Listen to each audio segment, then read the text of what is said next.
ብርሃን የሌለበትን ዓለም አስብ። ቀለም የለም፣ ፊት የለም፣ ፀሐይ የለም። አሁን ድምፅ የሌለበትን ዓለም አስብ።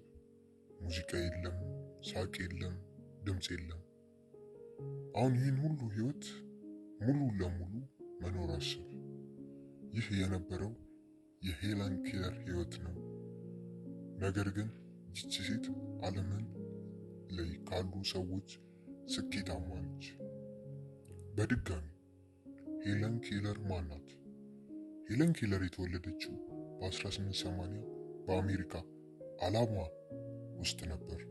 በጣም ደስተኛና ጤነኛ ህፃን ልጅ ነበረች። በከፍተኛ ሁኔታ ታመመች። ግን ህመሟ ቀላል አልነበረም። ማየት አትችልም፣ መስማት አትችልም። በጨለማ እና በጸጥታ ውስጥ ለመኖር ወሰነች፣ ጀመረች። ምክንያቱ ደግሞ ማየት አትችልም፣ መናገር አትችልም። እንዲሁም ቀን በሰደደ ቁጥር መጨናነቅና መናደድ ጀመረች። እንዲሁም ደግሞ ዝም ብላ ታለቅሳለች።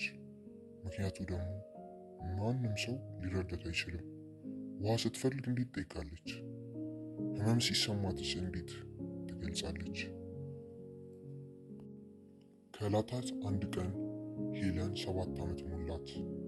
አንድ መምህር ተቀጠረላት። የመምህሯ ስም አኒ ሱኒያን ይባላል። አኒ በጣም ጥሩ እና ታጋሽ መምህር ነበረች። ሄለንን መለወጥ እንደምትችል ከማንም በላይ ታምን ነበር። አንድ ቀን ግን ተአምር ተፈጠረ። መምህሯ የሄለንን እጅ ውሃ ብላ ጻፈችበት። ከዛም በመቀጠል እጇን ውሃ ውስጥ ከተተችው። የሄለን ህይወት የተለወጠው እዚህ ጋር ነው።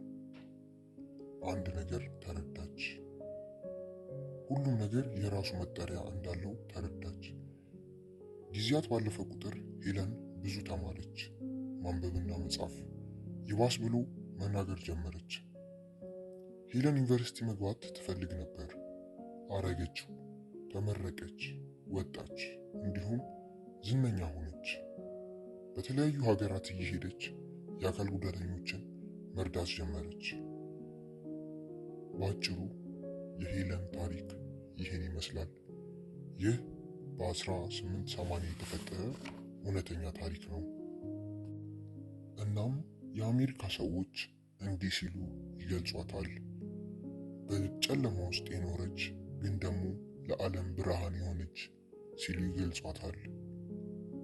እንደው ከዚህ ታሪክ ምን ተማርክ ብትሉኝ፣ ተስፋ አለመቁረጥ፣ ጠንክሮ መስራት ህይወትን እንደሚቀይር፣ የአካል ጉዳተኛ ነገሮችን ከማድረግ እንደማያስቆም ነው የተረዳሁት።